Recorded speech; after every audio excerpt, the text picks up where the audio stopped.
Turning now to border policy negotiations in Congress.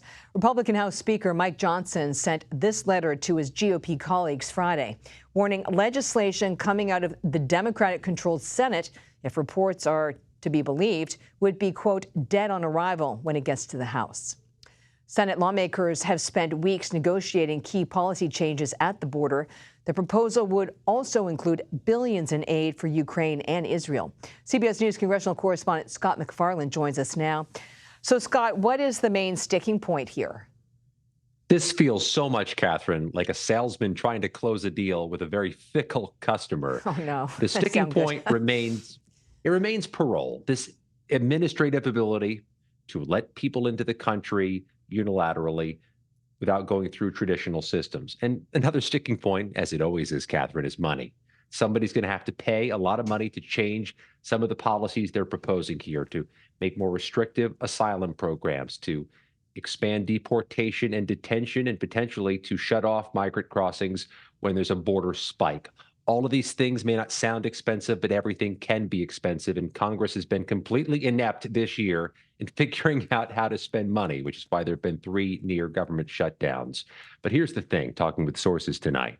Well, the Democrats who are in favor of this and the Republicans championing it, and it's a pretty wide political spectrum there, realize they're running out of time. They've got to close this deal. The closer they get, Catherine, to the election, the harder it is to make a sell, with Donald Trump dunking on this plan and his many, many ardent supporters in the House and Senate willing to follow his lead, walking in the other direction.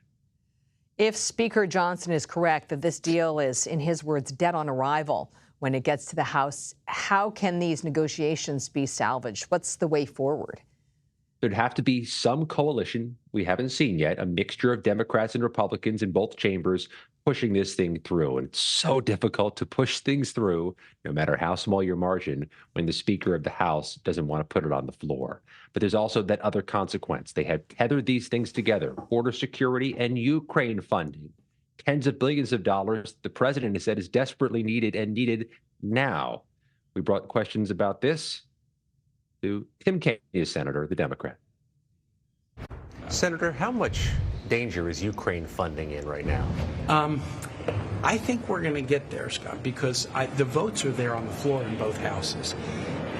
When you know that the votes are there can be procedural questions like, yeah, but we'll only do it if we get a border deal we like, or whatever. But if you know the votes are there, usually you can find a path.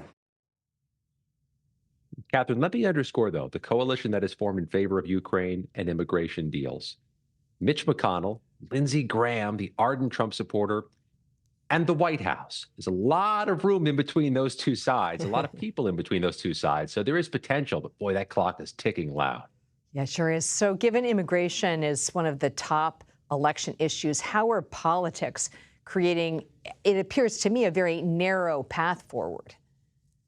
I think it's not just the presidential election. It's all these congressional primaries, which come up in the spring, and you may have trouble as a Republican escaping from your primary victorious if you go against what Donald Trump has said, if you go along with some Senate compromise if it gets to the House. But there's another date on my calendar.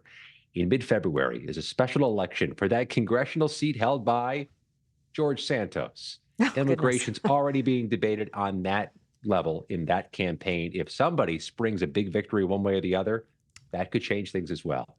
If the Democrat prevails, despite immigration being an issue, maybe that's leverage for Democrats. If Republicans can win that seat and hold it and use immigration as a cudgel, boy, that gives Republicans even more leverage and could kill the prospects of any border deal.